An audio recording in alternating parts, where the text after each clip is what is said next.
understanding of Uganda, because I've lived here all my life, there are interesting policy options that the government of Uganda, of course, led by Yoweri Museveni, undertook in 1986 that were responsible for the kind of recovery that Uganda had.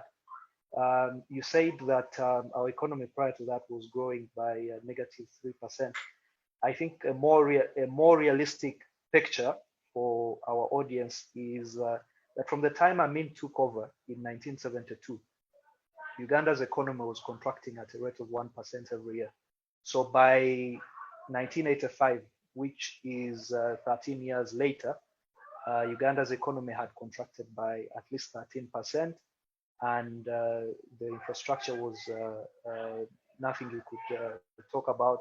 The social services do not exist. So here you had the new government in power. Yes, they had the military might because they had just won a war, but they really didn't have the political depth to push through with an agenda. And I think one of Museveni's biggest successes was he was not an ideologue, he was more of a pragmatist. So confronted with the kind of situation that he found himself in, the NRA being militarily superior but politically weak compared to its competition, the DP and the UPC, was to broaden the political front. So bring in all these different kinds of parties, even those that they had primarily disagreed with, and building on that consensus and achieving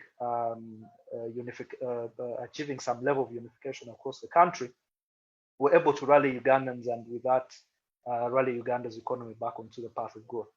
So I think it had more to do with the pragmatism, because they had gone to the bush as I had my colleague from Nepal say that the ruling party in their country is a communist Marxist.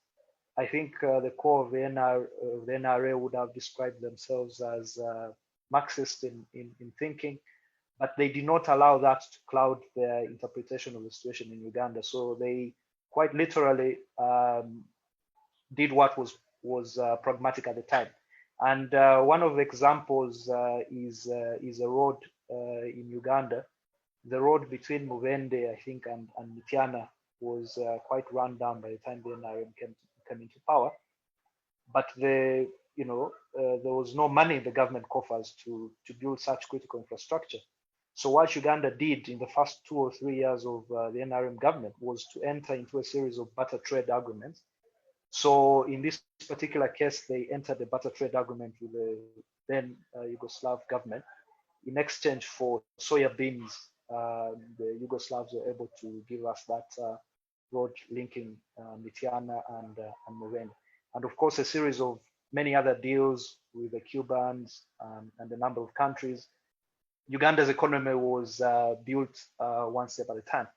And I think the momentum continued, but the pace of Uganda's growth doesn't tell you a lot more than the destruction that had happened prior to that. So like I said, between 1972 and 1985, the economy had contracted by about 13%. In terms of human capital development, the losses we had made and the impact that the years of conflict had on our economy, that dragged on for much longer. So we're only able to attain our levels of economic development, our GDP per capita, of 1972 in 2002. So in that case, Uganda lost 30 years of productivity and development just because of the conflict we had for close to 15 years from the 70s to 86. And at the same time, we're still prosecuting a war in one half of the country, in the northern part of Uganda. So Uganda's recovery is one of the greatest stories you can find out there. And I don't know why it hasn't been told as such, because there is no template to the kind of recovery that Uganda has had. It has been sheer pragmatism and sheer grit of will.